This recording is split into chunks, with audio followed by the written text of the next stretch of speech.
Hey guys, Chris Hansen from Karate Unity. Welcome back to the channel. We have two special guests here. Sensei Kelvin Cheong, owner of RIZE MMA, and assistant coach, Coach Sin. We're here today to make a connection to Karate's Tensho Kata. So here we go. Before we begin, if you can introduce yourself. Yeah, I'm Kelvin Cheong. I'm a third degree black belt in Japanese Jiu-Jitsu, and I started RIZE MMA. I'm a purple belt in BJJ, and this is my coach, Sin. Hey, my name is Sin. I train out of 9-6 Jiu-Jitsu under Justin Glasgow, and I'm a brown belt, and these are my boys. All right. Okay, so let's jump in.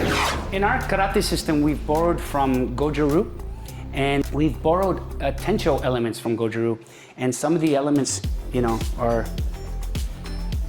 this one. The one that we want to focus on in this particular motion right here. The flexion of the wrist, the rotation, and curving down. This one here and here. Now there's a lot of bunkai associated with it in terms of redirections and risk escapes and stuff, but today's bunkai application comes from jiu-jitsu, and to me, it's one of the most direct applications I've seen as of yet, so let's check it out. All right, so this is a variation of a paper cutter choke taught to me by Justin Glasgow and Henry Akins. And if you want to see more of this online, I'd recommend you go check out Henry Akins' stuff at Hidden Jiu-Jitsu. I'll put the links in the description. Okay. Now the key to this is I need to control the person on top with weight.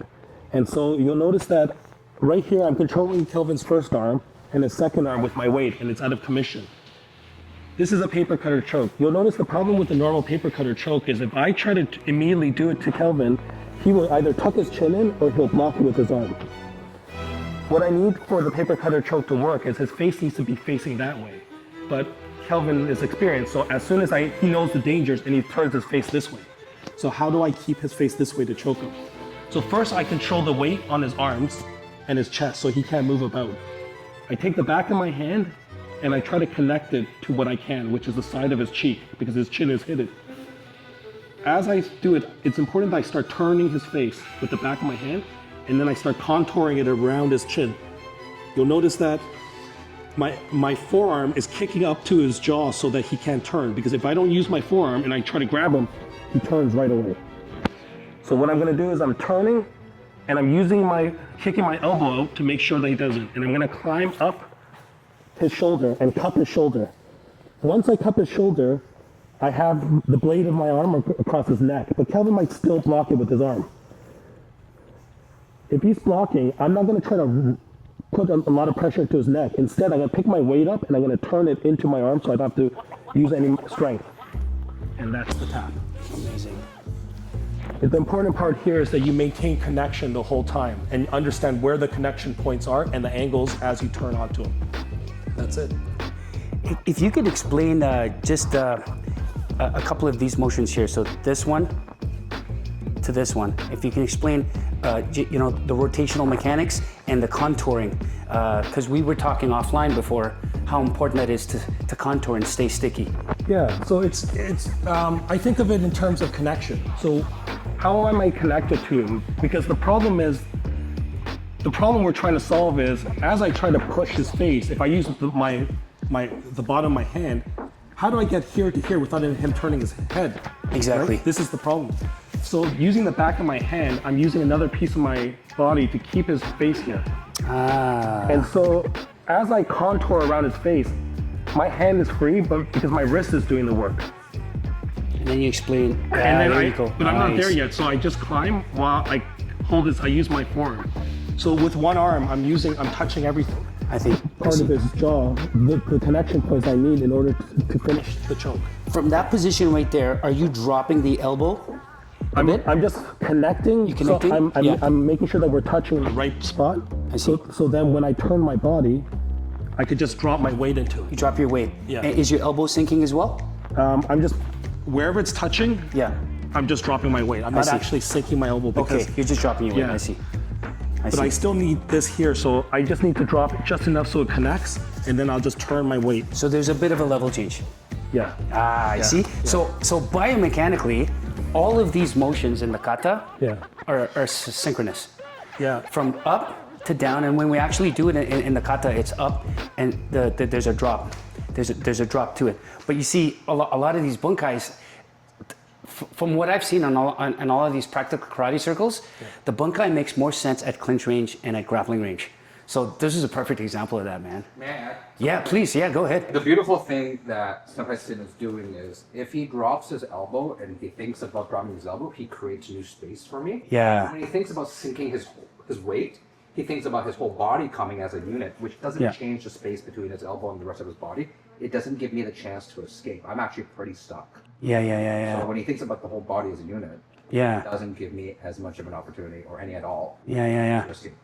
And this came from, was this an actual lesson that was taught or something that was discovered through Randori or? No, this was a lesson taught. Like this is a style of jiu-jitsu that I learned from my instructor, Justin Glasgow, and then, and from taking seminars with Henry Akins, because he has a different style of jiu-jitsu and a different style of understanding of it that just works well for what I'm thinking. So it just, I clicked with it and I find it very effective.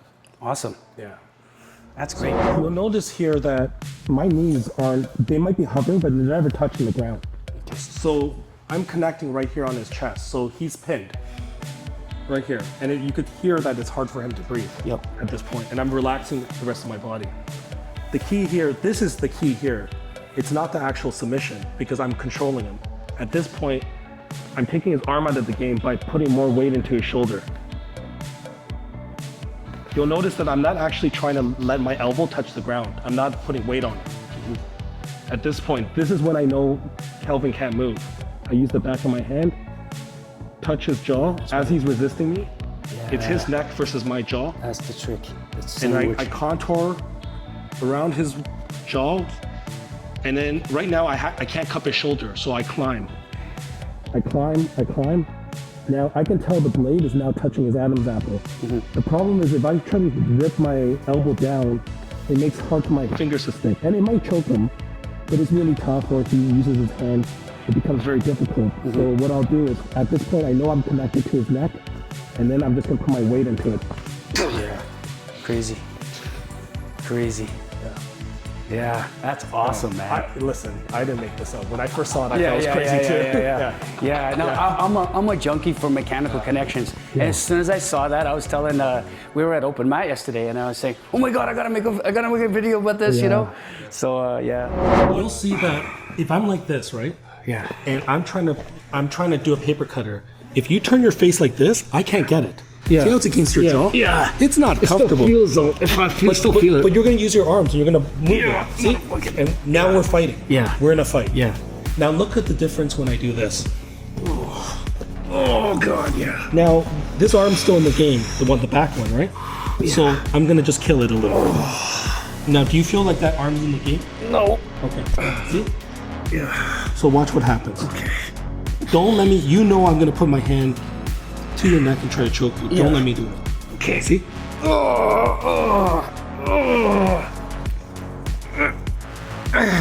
And we're not there yet. I feel a connection now. You see that? Okay.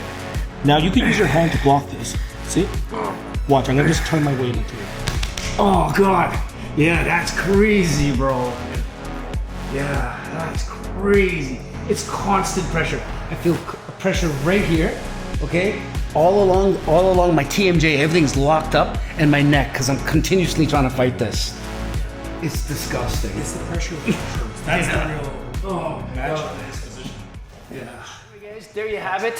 What do you call it again? Paper cutter choke. The paper cutter choke. Yeah. And tied to Tensho elements from Goju-Ryu Karate and Kempo. If you like this stuff, please like, subscribe, and follow the channel for more cross-training content. Come check out a class at RIZE MMA with, these guys are amazing. I'm loving the journey. And also check out the school. 9-6 Jiu-Jitsu. 9-6 Jiu-Jitsu. I'll put in all the links to all these references in the description below. All right, guys. Have a good day. Keep practicing.